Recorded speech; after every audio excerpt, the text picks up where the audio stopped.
What are you gonna do? Must be nice to have hair. I've got a lot of it. It's just from the neck down, right? Yeah, Hair migration.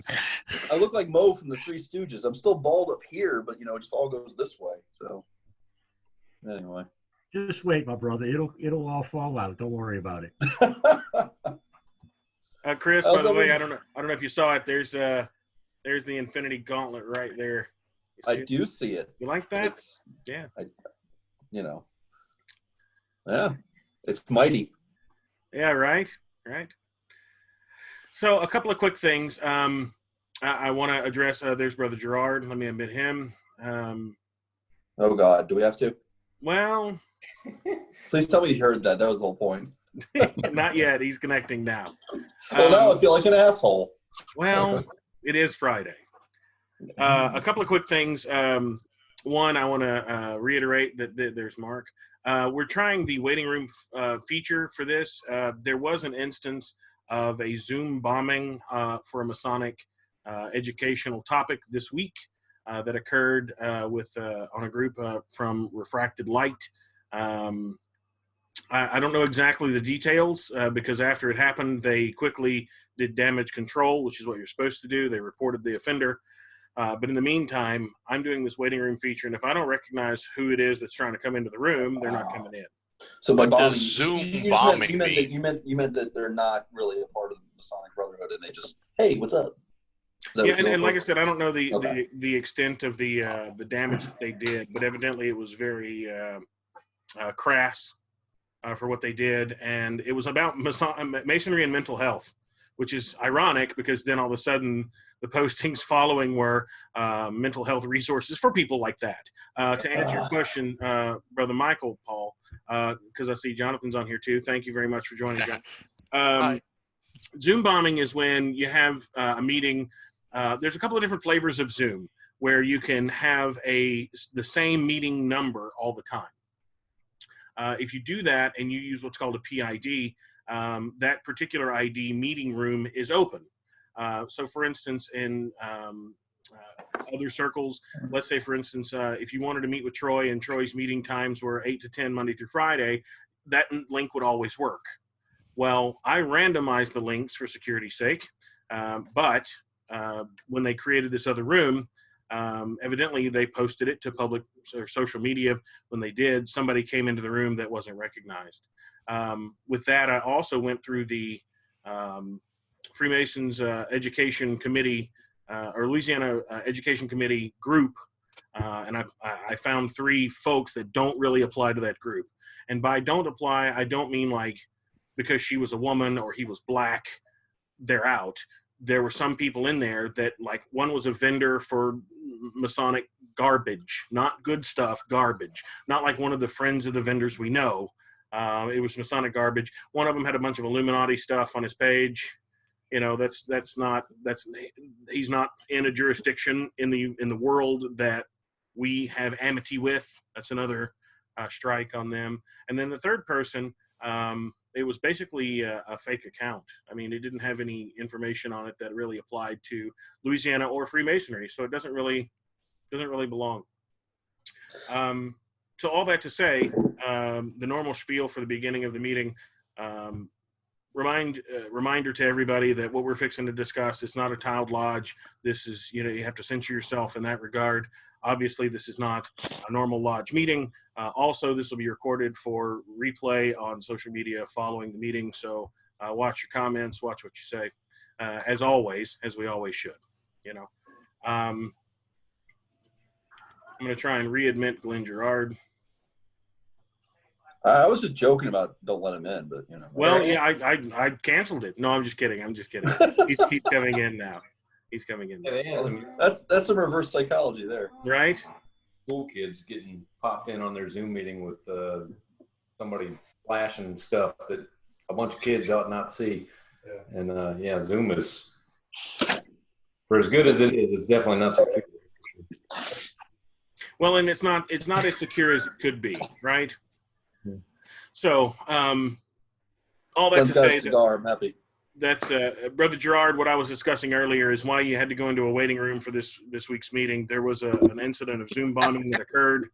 So I wanted to make sure that I tried to curtail the attendance to this meeting for all those who really are interested in doing so. And of course, I recognize almost everybody by their devices here. So with that, I wanted to go ahead and start tonight's actual part of the meeting here. There we go. And we'll do this part. We'll just go to the top. So I'll start off. Everybody can see. I think that's pretty decent. Let's see. And for the sake, let's see if I can manage the participants here. I'm going to mute everybody until in just a few minutes. So this Zoom meeting is kind of unique on which it falls, May 1st, which is great. It's a great day. There are several holidays that we've missed since we've met last. One of them being the state of Louisiana birthday. Yay! What did you get her? Well, evidently, bad response to government orders. That's what we got her. But long story short on that, we're still in the stay-at-home order right now for the next 14 to 15 days. They're going to come back out on the 11th and say some more stuff about how we're behaving. All that to say, the COVID-19 stay-at-home order is still in effect for most of the folks. Small businesses, they've recategorized some of that information for small businesses to open as they can. And while I include this information in this particular meeting, it's not meant to be political. It's just a statement of what the current situation is and why we're having to do this. With that, if you are an officer in one of your lodges, I thoroughly encourage you to make note in your minutes for what occurs. As several of you can testify to, the minutes of your lodge or the minutes of the craft have not properly reflected certain catastrophic times in history. I thoroughly encourage you at least to write a letter or something to include in the minutes of your lodge. With that, there are a couple of other holidays, one of which I never heard of before. So we're going to talk about that before we go into arithmetic as well. May Day happened. I know what May Day is. It's a great radio call sign day, right? It means help, which is kind of weird. We don't really, the origin of May Day itself is really kind of ambiguous. There are several scholars out there that want to claim to know why we have things like maypoles, but they all can't agree. The other one is Maybaum, right? That's another great example of May Day in the German culture. And Maybaum is a festival, and it's kind of weird. Sometimes it's in midsummer, sometimes it's on May 1st, but it has the maypole, the permanent feature. It has a festival associated with it, and in some cases it's erected specifically for the purpose of being taken down again. So it's kind of weird. What is the maypole? Why do we dance around it? Why do we erect it? Some people say it has to do with tree. We'll get into that in just a minute. Another one, by the way, this is a great example of a maypole that I saw online.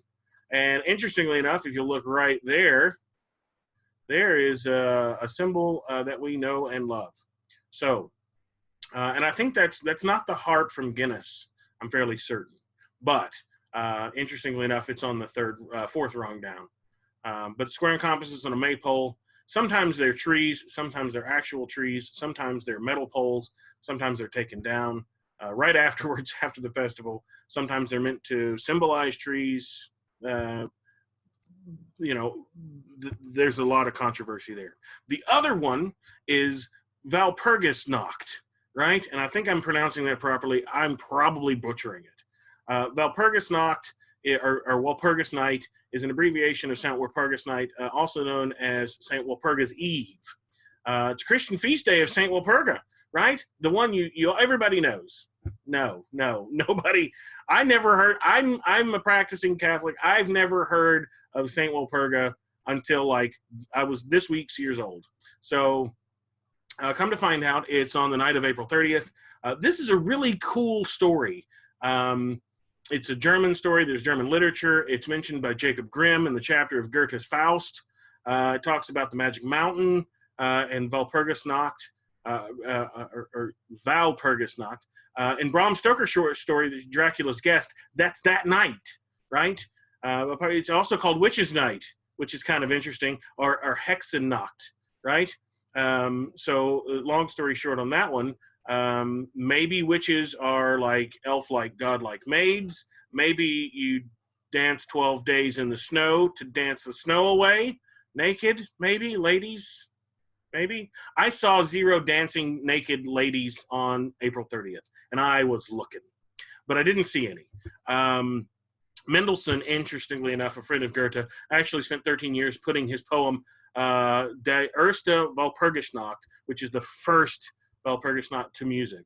Very interesting holiday, and there are also other customs that are associated with this. Here's a great example, a fire being set, right? Nothing goes along with witches like a little fire, eh, Scarecrow? So fire was a big part of this, along with bonfires, right? You can't really say bonfire for the Germans. I think that's a French term, but who knows? Here's a copy, a little picture of the witches that show up on Walpurgisnacht, or the eve of that. They all dress as those witches. Not the saint. Now that's different. But interestingly enough, in terms of Saint Walpurga, she was burned in Devonshire, England, right? Good German.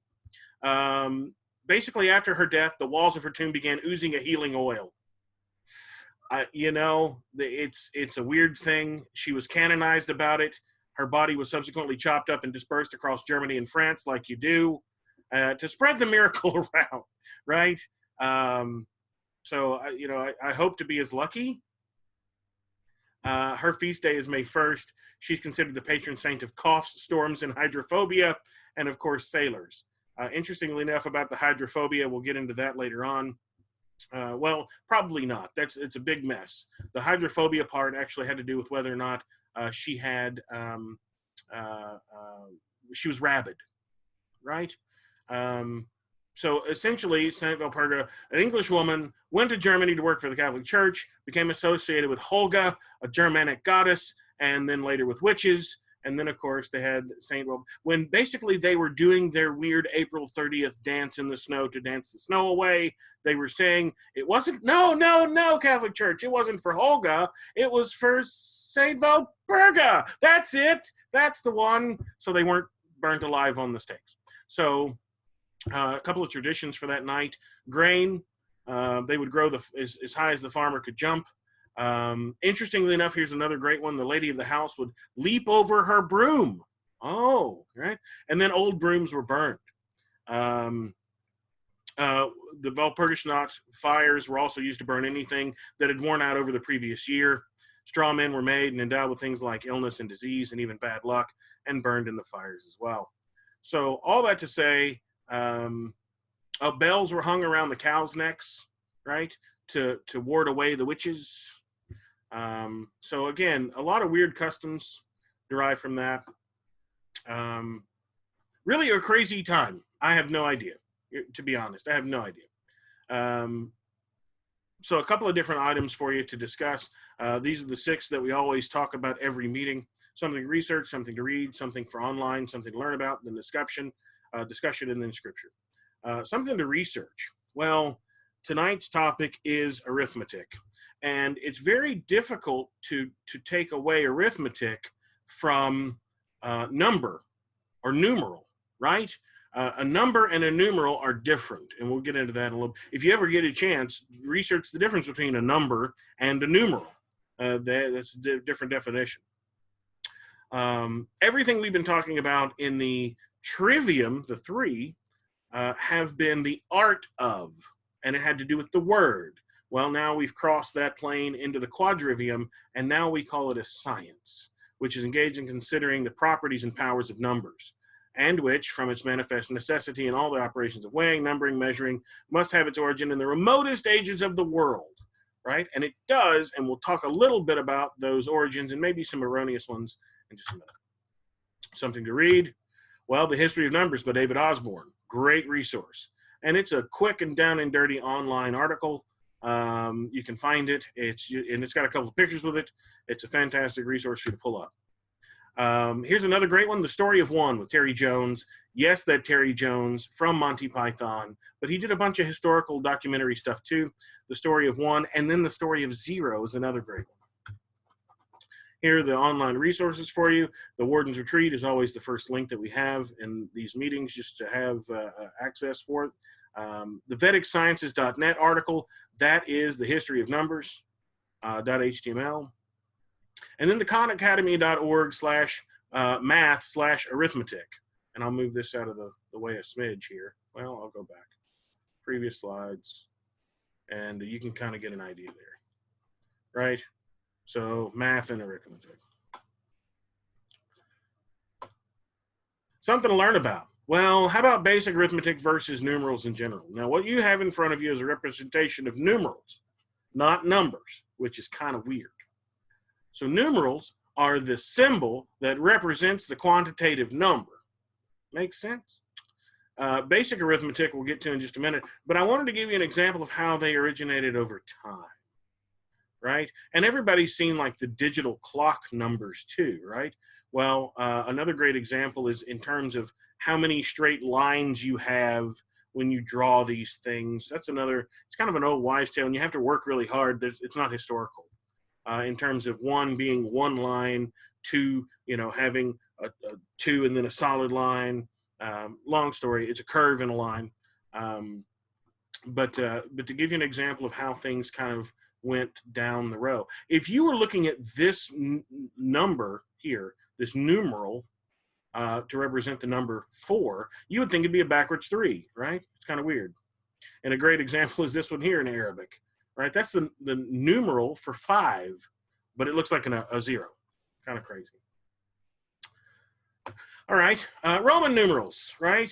So let's talk about that. The old Roman, oh, there's another one. Okay, that's a phone number. I'm going to go ahead and admit them. Hey, Troy. Yes. That number for 5, Panj, it's actually it's not a 0. It actually has a pointed top. Kind of like the point for the 0, right? Yeah. Like Has like a little dip. Yeah, it's it's pointed and then rounded about. Yekdo se char pan shish haf no da. Yeah. Interesting. But, so it's kind of like pointed at the top. Yes. Okay. Gotcha. Sorry, but to interrupt. No. That's fine. That's what we're here for. That's the whole point. So thank you. So and I didn't go into alphabet for the word, interestingly enough, but we're going to be talking about these numerals a little bit here, right? The old joke: the Roman soldier walks into the bar and says, "I'll have 5 beers, please." Right? It's the old story. So you can kind of get an idea, yes, right? The thummy. So interestingly enough, that thumb, the reason that it's an oblique line when you hold your hand up for 5, that's where the slant came from for the Roman numeral. Weird. Base 10. Like, what were they thinking? Well, of course, you take 2 5s, you put them together, and you get the 10. So that's an easy way to remember your Roman numeral slant ways, right? So magic squares is another part of this in terms of number and arithmetic. I didn't want to focus on numbers and their origins too much and then miss the whole point of the arithmetic side of this. We can go into the Sumerian origin of numbers, and then the Egyptians actually codifying things, and then where the hell 0 came from. And it's not that other cultures didn't have 0. They had 0. They just didn't have a numeral for it because they didn't need to, because it meant nothing, which makes a lot of sense until you start trying to do arithmetic. And then, of course, base 12 versus base 10. But in terms of the magic squares, that's where we get really all Masonic and Dan Brown on it. And that's why we're going to just kind of hit this gas on this one real quick. Magic square is Saturn. The row and column and diagonal are all 15, but the sum is 45.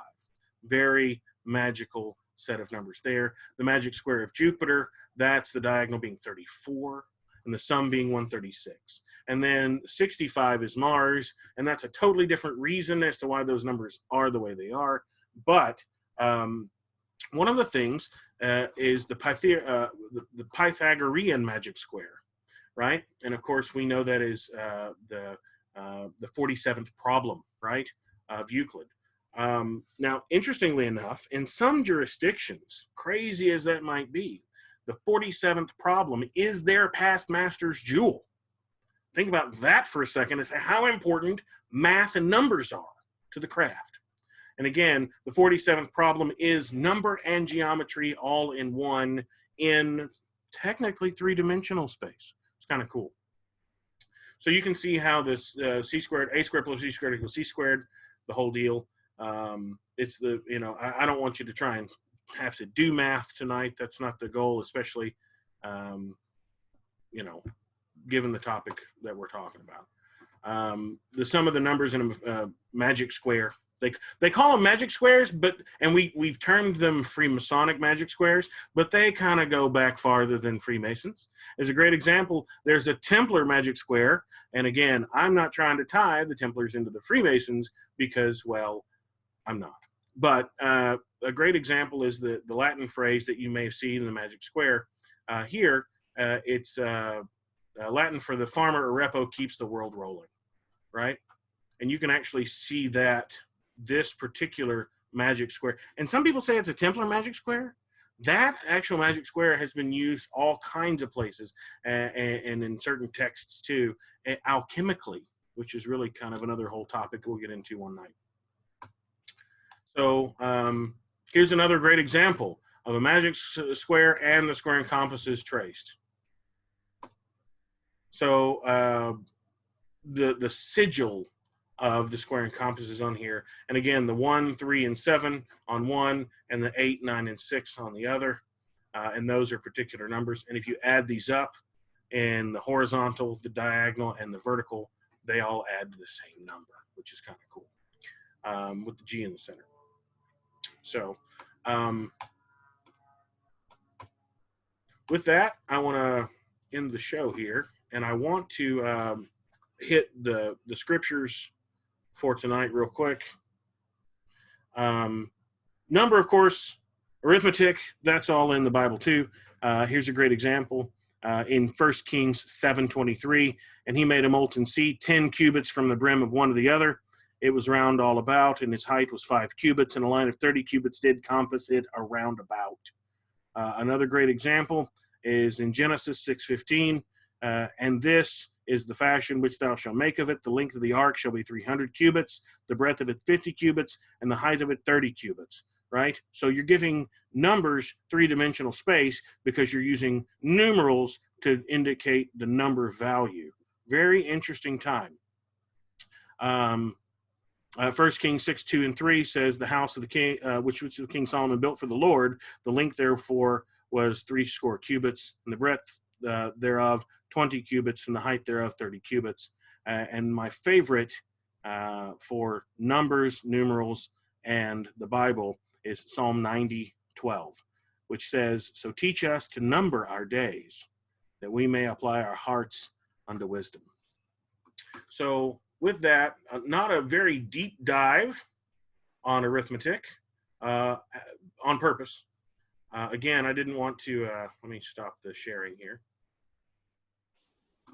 I didn't want to do a too big of a dive there.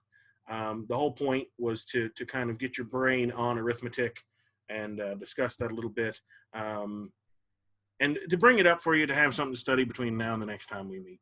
I feel like we talked a lot about the meat and potatoes of what the other stuff was last meeting, and we didn't get a chance to socialize. So I tried to make this one a little bit more down and dirty so we could check in on each other and talk a little bit more. Again, arithmetic is really kind of one of the boring ones for some people. You know what I'm talking about, those that are bad at math. So with that, I'll be happy to unmute or let you unmute yourselves to openly discuss here.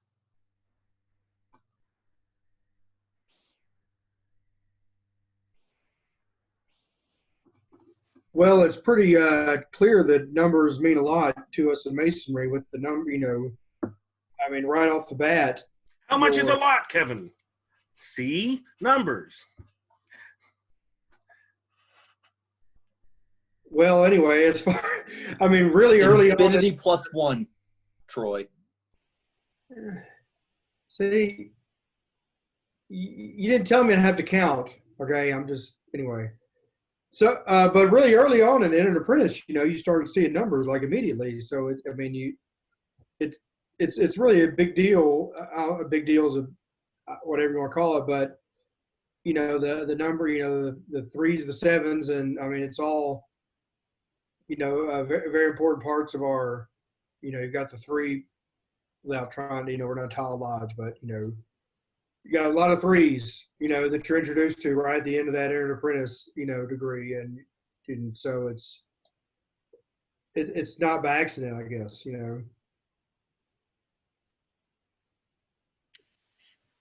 No, not at all. I definitely think that somebody was thinking a lot when they put the degrees together. That's for certain.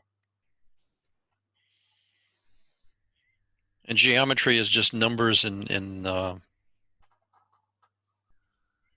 3 dimensions. Exactly right. Right. You could say like arithmetic is numbers on a line and geometry is numbers in space, like in a spatial representation.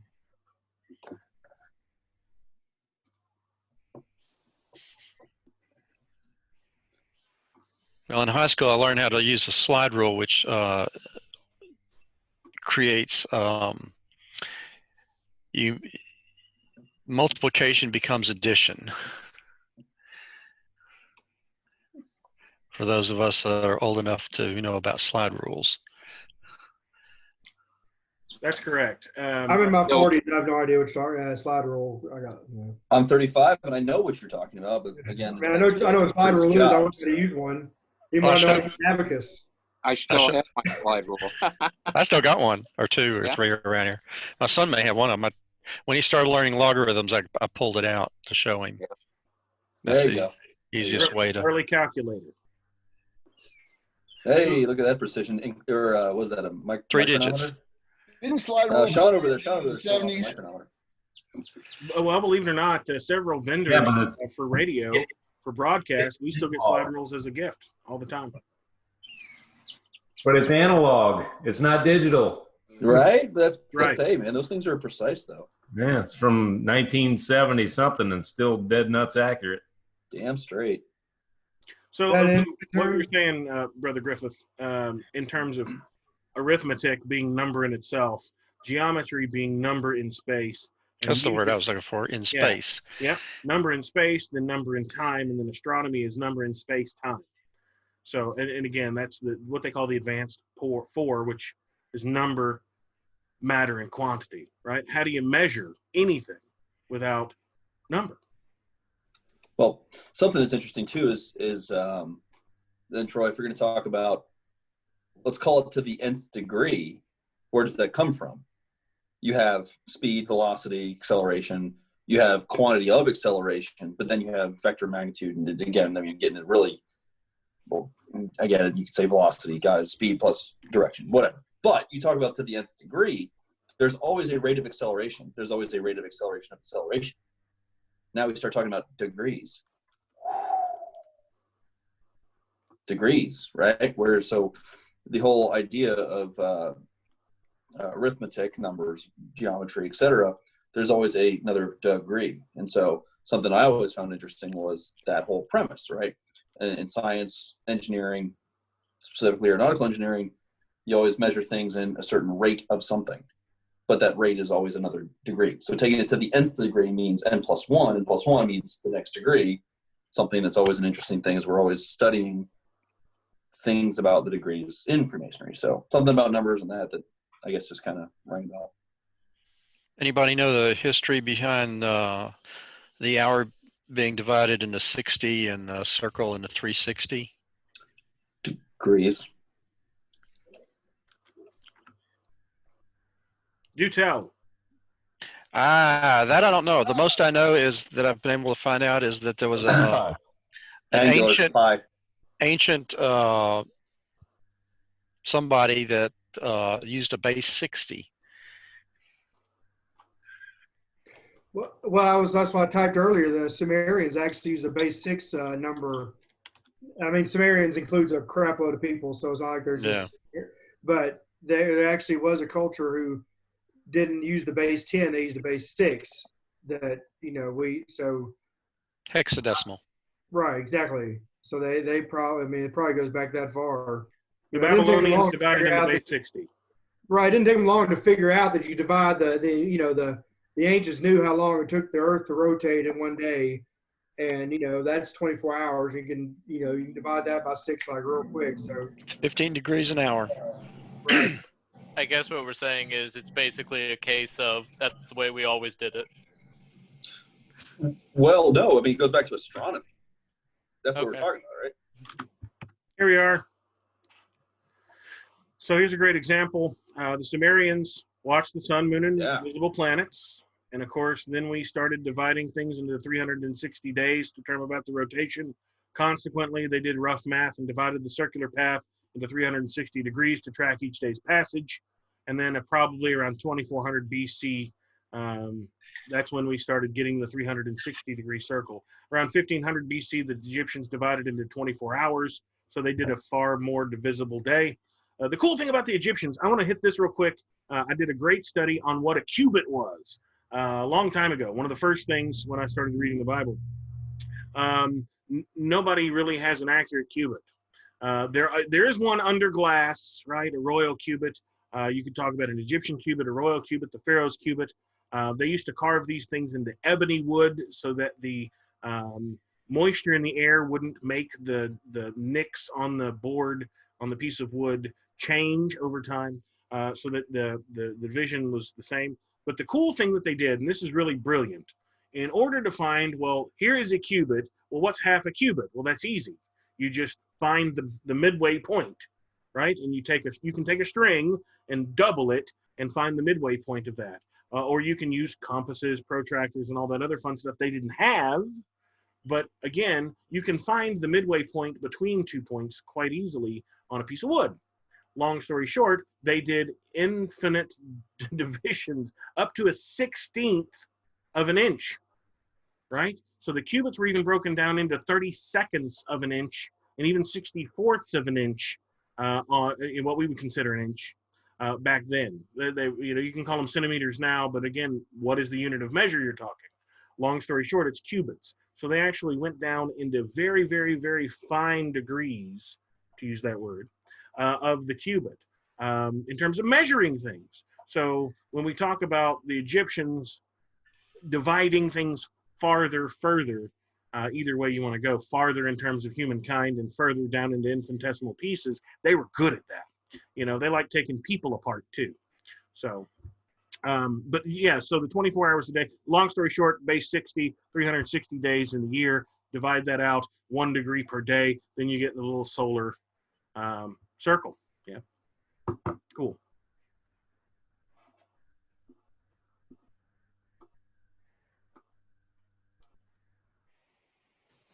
Yeah. Geography, you could also get into some pretty cool stuff. Obviously, geographic coordinates you can do in minutes and seconds, right, as well. So that actually transverses not just planetary rotation, but it's also geographical Earth measurements as well. So again, funny thing, obviously, observations taken from what Troy just said in terms of planetary alignment, sun, solar alignment, but then it was applied to the actual understanding of a three-dimensional Earth once we figured out, hey, fun fact, here it's not flat. Flat Earthers, dumbasses. Right, and then, well, and the base 60 is very important too in terms of degree, right? I mean, using an astrolabe, something like that, you're talking about, that's a complicated piece of equipment now in terms of the Babylonians or the Egyptians, but being able to know how many degrees from or whatever measurement you have from the horizon, right? The constellations are named because of that. The dog star barked because the Nile was going to rise, right? The summer's heat was going to sting you like a scorpion. So that's the particular group of stars that got its name. And we can go into those constellations. As a matter of fact, that's one of the topics that we have in the quadrivium. So I'm kind of excited about that. I may have a guest speaker for that one too, which is good. So, yeah, carving stuff up in degrees. You got Neil deGrasse Tyson for that one, right? No, he's not my cup of tea. No. I know. That was a joke. That was a joke, everybody. Put the guns down. Put the guns down. Remember Pluto. Pluto's a planet. You keep talking about the Babylonians and the Egyptians, but the Persians were involved in that too. Yes, they were. Yeah. Well, and like I said, we didn't get into the origin of zero or naught or how that works or why it's a circle. You know, one of the cool things, my wife was an educator. I've mentioned that to you before. The way the writing of numbers happened is very cool. They used to have a little thing. It looked like a gumdrop. And that's how they would count with things. It wasn't weights like you would think of nowadays. It was like a little gumdrop, a little chit, a chad, a little something to be able to say, I have this many versus taking 3 out. Then they would take it and put it into a little satchel. Well, the only problem is you couldn't see how many are in there without opening the satchel. So they made the satchel out of clay, and of course you couldn't see how many was in there until you broke it open. So they would take those things and push them into the clay on the outside of the thing, and that way you could see how many was on the inside. So you got these little crescent shapes on there of how many little gumdrops are inside. Well, then all of a sudden they were like, well, why the hell do we carry around the gumdrops? Why don't we just have a piece of clay where we can put the little crescent shapes on the clay and say that this is how many we counted or had.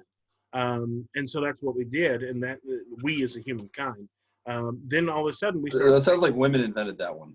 Well, we invented how many we had. Women invented how many we had left over. Behave, Chris. Right. Sorry. So, interestingly enough, and again, I don't want to go into mathematics as a verse to arithmetic, but my kids, my first graders, they're dealing with number sentences of, well, how many more did Chris have than Troy, or how many, how many did they have left? And using those context clues in the sentence to say how many were either added or taken away, or multiplied by, right? But the 4 basic operations that we do always, whether we're doing miles per gallon. I was working on miles per gallon with my oldest son. And it's like, well, that's a ratio. Well, what's a ratio? And I said, ratio. I knew him well, and he didn't get it. So give you an example of our school system. But, it's something that we interact with in a day-to-day life, whether you're talking about a bank balance or how many miles you have to empty or how many days you have left.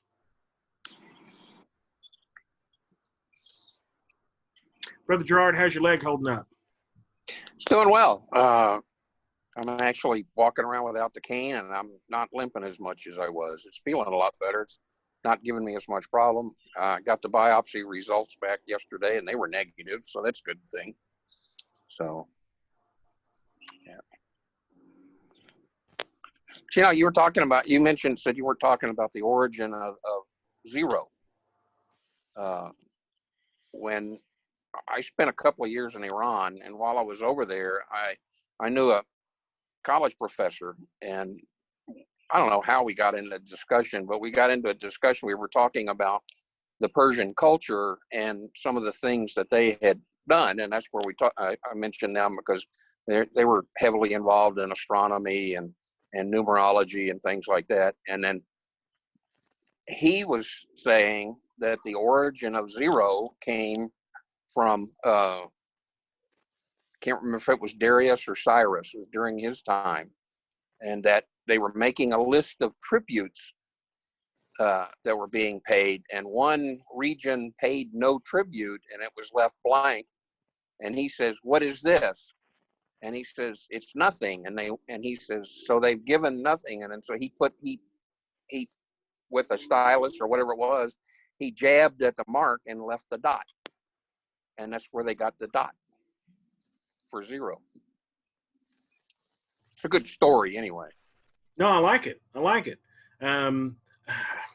We're in I can say this with you guys. We're in such strange time in our country and our world where we can't give credit where sometimes credit is due because of the nationality or the color of the skin of the person or the group of people that came up with the ideas. And I'll be blunt about that. When you want to talk about number, the ancient Muslims, they had a great handle on it. They knew what they were doing for quite some time, and we don't give them credit in our degrees. They're hidden in there. I say they're hidden in there because I can read, and I've read some of the old stuff. A great example is some of the Druze degrees that we have. But we all too often discount the origin of a thing because of the politics of the thing attached to the origin. And I think we have to watch out for that. And, you know, it's easy to talk about the Aztecs, the Mayans, or people that are long since dead, especially the Latin origins of things. But in terms of India, in terms of the Muslims, the Druze, those cats that were running around and doing the things that they were really bettering mankind, we don't give credit where credit's due.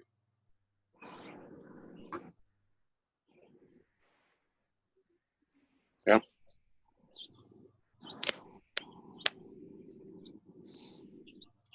Michael has been extremely quiet this evening. He's tired. He's taking it all in, yeah. I just couldn't figure out how to unmute the thing. There we go. So, is the 7 seems to be independently a sacred number to other, because Hebrew grew independently of the Greeks and grew independently of things. So I'm curious, because it's not the first prime number. It's, I guess, days of the week. But even then, who determined? Well, I mean, you know, the French came up with an entirely new dating system in the French Revolution. So who's to say that was? But obviously, the Greek folks and who spread, you know, Hellenistic culture to Egypt and through, you know, ancient Arabia and various places. 7 was already a big deal, but it was also obviously a big deal to Hebrews also, and I'm assuming probably a bigger, you know, just as sacred as a number, if you can say a number is sacred, to other cultures and civilizations besides just those two. It just wouldn't be a coincidence that those two had it, but nobody else cared about it. So I'm curious where 7, you know, came about as some type of, I mean, you know, lucky number 7, right? I mean, that's everybody's favorite number as a kid. When you have favorite numbers, later on you grow up, you don't have favorite numbers anymore, but you know, everybody wants to be 7 when you're a kid, right? You know, come on. Well, it depends on which culture you're brought up in. It depends on which culture. So a great example, and I'm glad you brought that up, Kevin. The number 7, right? And we kind of allude to it in the fellow craft degree. We talk about 7 golden candlesticks. We talk about the other 7s that originate there. And as a matter of fact, that's part of the staircase, right? We know that in that lecture. The number 7. What's the 7th letter of the alphabet, Kevin? I'm about to count. Okay, give me a second. G. Well, I think he just said it. Yeah, that's it. It's G. So again, it's the 7th number. Interestingly enough, it's not the numeral 7 that we venerate. It's the number 7 or the quantity 7. Yeah, very, very interesting, right? So a great example of the difference between a number and a numeral. Other cultures hate the number 9 and love the number 9. It's very interesting. Some people think the number 9 is like the number 666, right? It's like dangerous or demonic in terms of the number 9. You know, that's why there was no Windows 9, by the way. Interestingly enough, that's an unlucky number, right? So they didn't want to use that. Yeah, so they got XP or Vista. And they got 8.1. They're really on like Windows 6 anyway. I mean, if you really want to boil down to it, I mean, they hadn't even really gotten close to 10 yet. That's why the number system is important to them. Disaster. 3, 3, and 3. I mean, and 9. You know, so like 6, 6, and 6. But say, you know, yeah, Vista was like Windows, you know, 6. I mean, so I mean, this just they're not even close. Yeah. Anyway. Are you including or not including the abortion that was Windows? What was it? Not Vista. What is it? ME. ME doesn't even count. It was like, that wasn't even a thing.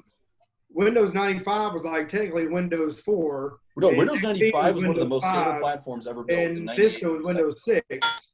So, yeah, and so we're not even close to, I don't even think we're on H yet. I mean, if they say 8, I'm pretty sure that it's just an exponent. It is anyway, I'm getting off. I think Windows 95 or 96 is the reason they didn't have a Windows 9, because all the servers kept confusing Windows 95 or 96 with Windows 9. That's actually a very good point. Windows 98, right? And then NT, yeah?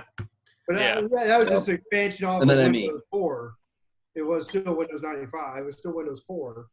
That was just anyway. So the number 7 is venerated in some cultures. In some cultures, and again, you have the 3, 4, 5 triangle, which we see in the Egyptian culture, right? And even before then, the ancient mystery schools did the 3, 4, 5 triangle way before that, and you don't really get to 7 through those, right? 7's the weird thing. And again, if you want to do the alchemical answer or the Stoics answer of the number 7 being a perfect number, or it being 10, if you want to go Kabbalistically, 7's a very Kabbalistic number too, and that's in the lineup later too to talk about the Kabbalah. But what's the 7th element? Does anyone? I'm actually having to Google this. I don't freaking know, but I figured there's got to be something on it's there. It's a noble gas, right? It's over on the right-hand side. Helium. Okay, well, if you just pulled that out of your butt, Troy, I'm impressed. I didn't pull any helium out of my butt, Chris. It's helium. Well, thank you, Troy. Yeah. So you pulled some hot gas out of your butt. Okay, got it. What is it? Let's see which one it is. Is it helium? Please tell me it's not. No. Hydrogen, helium. Surprise! It's methane. Methane. It is a gas. Pull that one out of your ass. Yeah. It's methane. There you go. Manganese, so the most right? sacred of noble gases for Freemasonry is methane. No, it's nitrogen. Atomic weight or the number? I was going by atomic number. Yeah. Atomic number is nitrogen. Okay. Oh. Yeah. The necessity for life gas there. It's pretty neat. It's the most common gas on Earth. That's pretty neat. Methane sounded better. Methane sounded good. More applicable here, but you know. Right. Especially when we're talking about Troy pulling it out of his Right. ass. That's what I was going for. Noble gases and ignoble gases. Oh my gosh. So, but yeah, so again, it's strange because it depends on which culture you're brought up in. You must be a Reiner, noble gas. Right. Hey. So the number 7 is strange in terms of mathematics and arithmetic because it's technically one of the ones that it's the 3 and 4 together, right? So if you have the perfect 3 and the imperfect 4, or heaven and earth, that's the 7, which is the complete. The triangle being the 3 and the 4 being the square. If you follow what I'm saying, Kevin? I know it's kind of enigmatic, but that's the whole concept of 7. It's the 3 and 4 together, and again broken down into parts. Well, odd numbers anyway are just fascinating. Period, because they're odd. You put two odd numbers together, you get an even number. Put 2 even numbers together, you get an even number. But you had to put an odd and even number together, you get an odd number. So it's neat anyway. It's not by accident that the cool numbers are the odd numbers. The cool numbers. What do you mean by cool numbers? 3, 7, 9. Well, I guess you could say 40, but that's an even number. Well, the 3, 5, 7, 9. Right. I mean, those are the cool numbers, right? I never thought of them as the cool numbers. That's neat. But 7's a cool number. Now, come on. 10's a great. It's a number of completion, sure.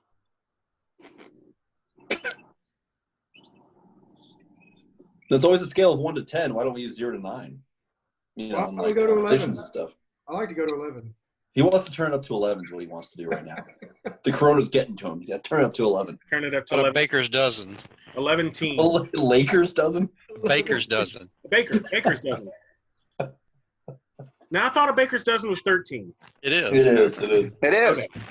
Or You don't man, like yeah, 13. yeah. So one of the really difficult concepts I've been messing around with is in terms of creation, right? And I don't mean like Genesis creation, but since we're talking about numbers and numerology, a little bit of numerology there. What if a great example was the number 0? Did we envision the number 0 and discover it? Did we discover the number 0, or did we make it out of necessity because we knew it existed? Does that make sense? Did we discover it and it was always there, or did we, out of necessity of knowing something needs to be there, manifest it? Okay. Well, that would kind of go along with the Persian Arabic thing with the use of the number 0 or the first time. You know, there was nothing. They had to have something there, so he jabbed it, put a dot. Well, that's the big distinction between numeral and number, though, right? So 0 technically isn't a number, No. but there's a numeral that represents it. Is it an amount? Is it a real number? Or is it the absence of a number? Right, it's like black, where it's the absence of light. Go back to Genesis. Well, in the beginning, there was nothing. What is the okay, fine, Troy. I'm actually going to play into you here a little bit, unfortunately, despite I think what I was going for. But what is the numerical representation of nothing? 0. A hole. A hole. No. Well, Yeah, I in think it's music, there's something, the blue notes, as in between. So how do you really know that what you understand as 0 or 1 is actually what reality is? It could be a universe in between that we just don't realize. It's the notes. Not to be confused with the brown note. That's completely different. What about in digital? One means Completely different. 0 means off and 1 means on, right? Also have voltage. Well, that's electricity. Well, true. But yeah. I mean, in like electricity, 0 and 1. It's computers, 0 and 1. Are we about to get into binary here? Hey, that's what that is. Yeah, it's exactly what it is. Binary. Well, in terms of number, then something is there or it's not, right? Right. As far as you know. Technically, That just sounds the way we're creepy. talking is through 1s and 0s.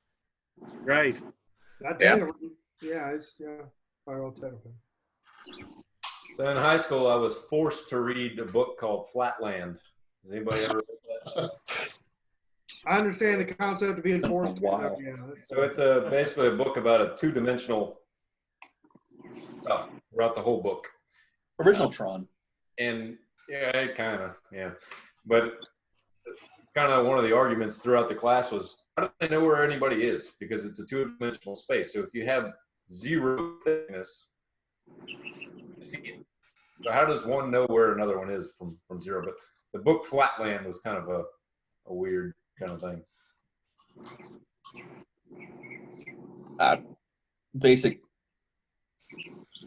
Almost basic engineering principles, which was always interesting about that, is you take a two-dimensional grid, and that's like the simplest of numerical values. But that's why base, more than binary, was invented, was to represent a bigger grid other than 4. Right? But if you're on a two-dimensional plane and you have two-dimensional planes, yeah, and you're looking out this way, there is no thickness here. So how can you see some other object on a two-dimensional plane? If you're some other looking down on a two-dimensional plane, you can see it. But if you're on the same plane as a two-dimensional plane, how would you ever? There is no thickness. Binary grid 0, 1, you either go this direction or do not. You either go this direction or do not. That's how you have a quadrant binary plane. Yes, but in this book, it was basically Europe.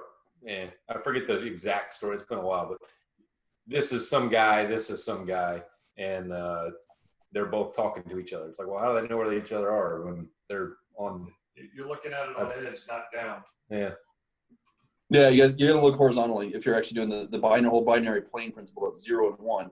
Do you move this way or no? Or do you move this way or no? Right. Yeah. So I know what you're going for. The book was very different from what we're talking about. That's kind of maybe a fallacy in the actual premise of horizontal planes when it comes to anyway. Yeah, it just snagged my memory based off of talking about 0. I was like, I remember talking about 0, and I was like, well, what is 0? If there is 0, well, again, 0 binary is like electricity. It's on or off, 0 or 1, which is always a very, it's interesting that when you look at the most complex things that we program, they're still fundamentally, what's the root? Yeah. Binary. What I heard about, I can't remember where I saw it. They were trying to explain the concept of the 4th dimension being time. that in the regards to explaining it, how a two-dimensional being, like you were saying, would experience the third dimension. And they described it like a stack of paper.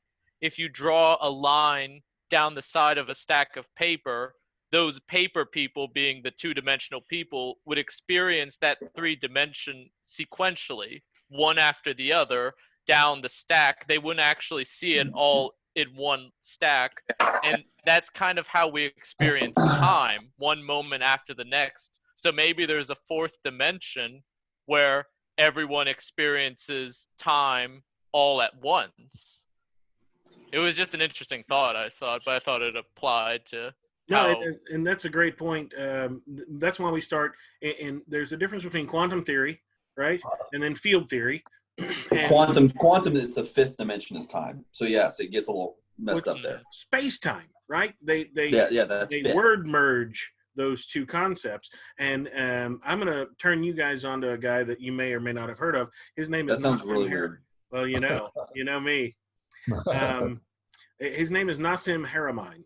And if you've never heard of him, he is a theoretical physicist, and a lot of people get angry with him because of what he says. And I'm going to show you one of the things that he says. Hold on.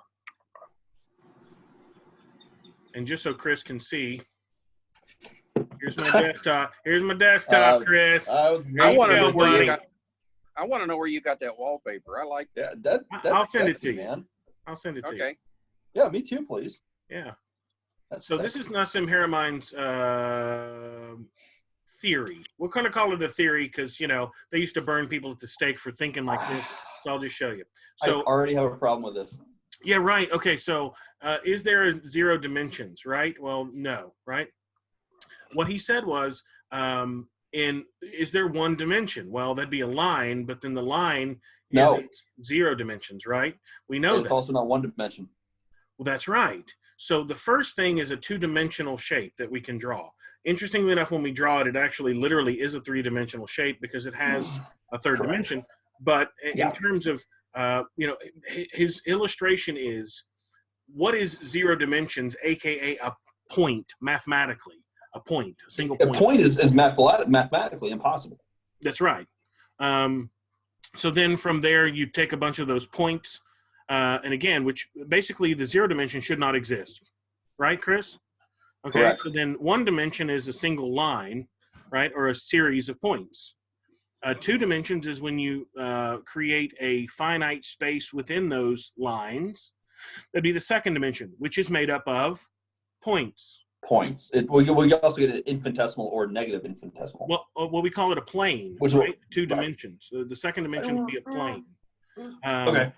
And then the third dimension, you take those planes and you orchestrate them in a way that creates a three-dimensional cube in this particular instance, but you've made them up of what?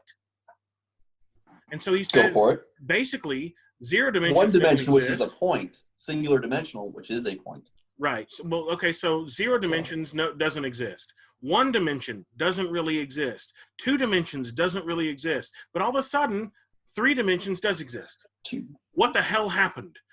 Basically, can you take an infinitesimal point, make it into a line, make it into a plane, take those planes, join them together, and all of a sudden now you have something that exists. Cool. So if you want to actually you get even more fun with this. Go into the scientific evolution of understanding of what makes up the smallest molecular construct we can understand. And you're nodding because obviously we understood atoms at a point, and we thought that was the smallest thing. And then we went, oh shit. Well, now there's protons, neutrons, and electrons. Oh shit. What makes up protons, neutrons, and electrons? Quarks. Yeah. Well, and then he goes into the Planck's length, right? There you go. And I'll send the link to the group too for Nassim Haramein's wonderful talks that he talks about. Why is it that this stuff exists and this stuff doesn't? Basically, the universe is constantly expanding, and Nassim Haramein's theory is it was Newton's gravity, right? The book Gravity, the thick one, right? The one that illustrates its own point. He talked about in the cover of that book, there's a character blowing up a balloon. And he said the universe, he was being taught that the universe is an expanding, ever-expanding balloon. And if you put quarters or pennies on the outside of the balloon, that's what happens to the quasars and pulsars and planets as it's blowing up. And Nassim Haramein raised his hand.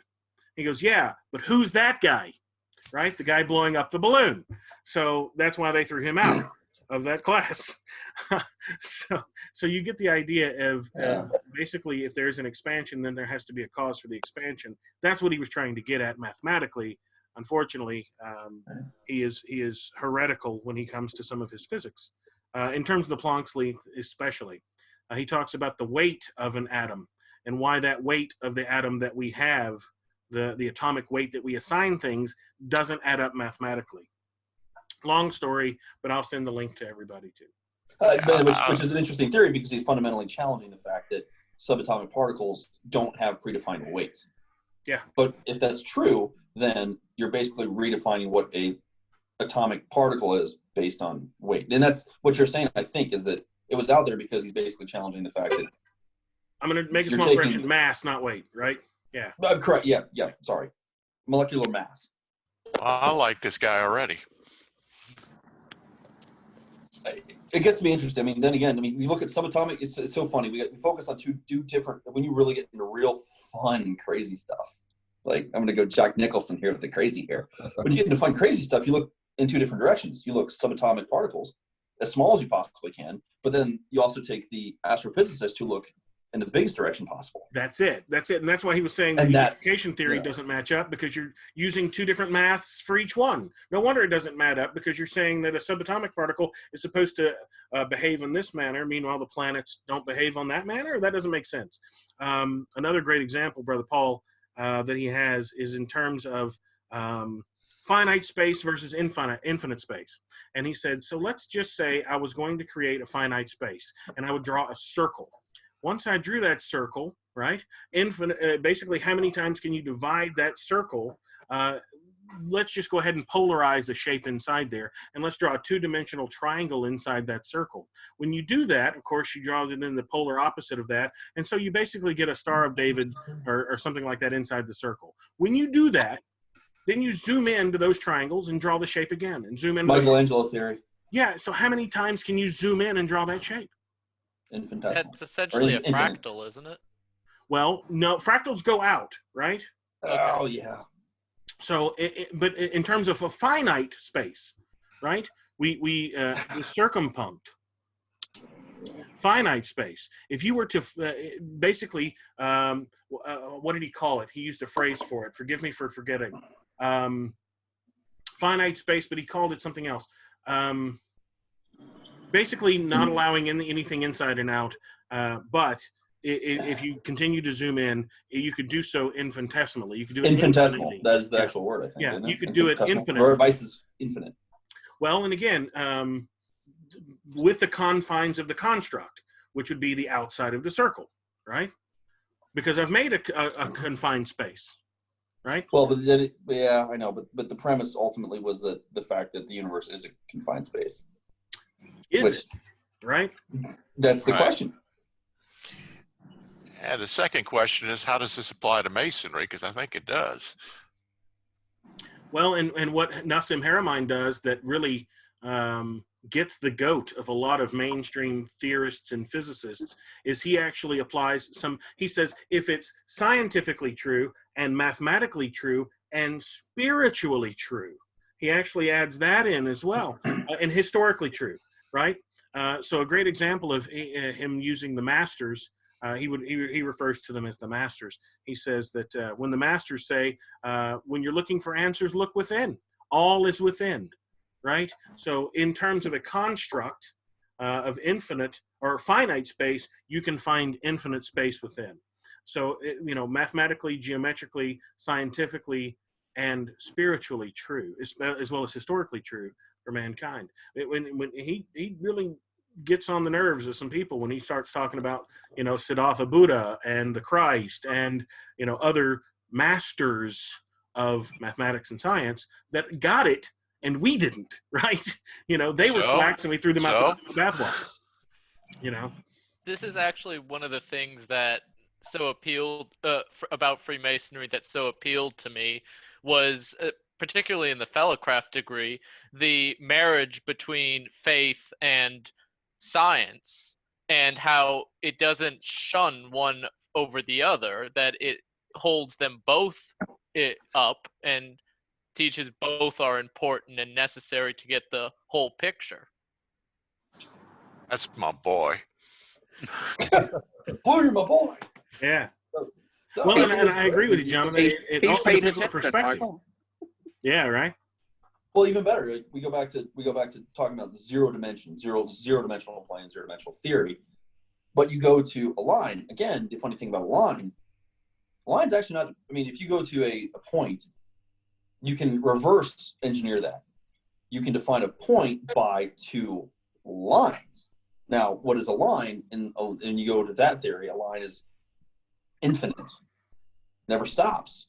So in the same kind of manner, you could apply, and this is where Troy, you're making me have to go read a bunch of stuff because I'm very curious about what the actual particulars are. It's been a while, but when it gets down to that, especially when it comes to astrophysics in terms of that stuff and how the universe is constructed under our current understanding of it. Well, if the line's infinite, then where does it ever stop? So how does time ever stop? And then that also kind of does throw the kink in the wrench. I think that John might be talking a little bit there about in terms of we always say time immemorial, right? Is Freemasons, which is interesting because I think we use that word for a specific reason or two, but it does imply that there's not an end, right? Mm-hmm. Well, that's a whole other thing. Is time an actual thing, or is it just a way we measure how long it takes something to age and change? You know, how do you think of what is time? Change or immortality, perhaps, are commonly referred to, I guess. When you talk about time and change, and when you talk about infinity in masonry. Well, the easiest construct or the definition of time that I've been taught that makes sense to me is time is measurement of change, right? Yep. And without matter, if there is no matter to manifest, then whatever that thing is, whatever that is, it is without time, because there can be no measurement of change on something that does not occupy space. Interesting enough, if there was none of that, what does that actually equate to? It doesn't Harmony? mean nothing. It Harmony? doesn't mean not a thing. Harmony, It just means, maybe? I don't yeah, know. well, yeah.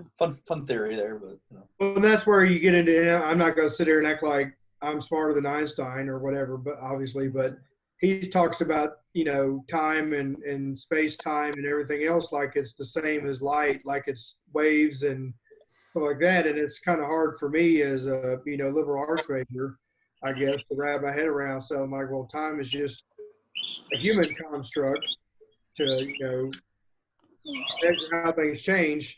It's not like a sound wave or a light wave or, you know, that kind of thing. I was going to say, I would actually challenge the fact that I think, Kevin, you probably have a better understanding of it than most of us, because of your understanding of music and sound waves. Because light is a wave, and so is sound. And you have an amazing fundamental understanding of sound and sound waves and harmonization in the way that they all You're work. confusing me with another guy. Let me go ahead. Am I?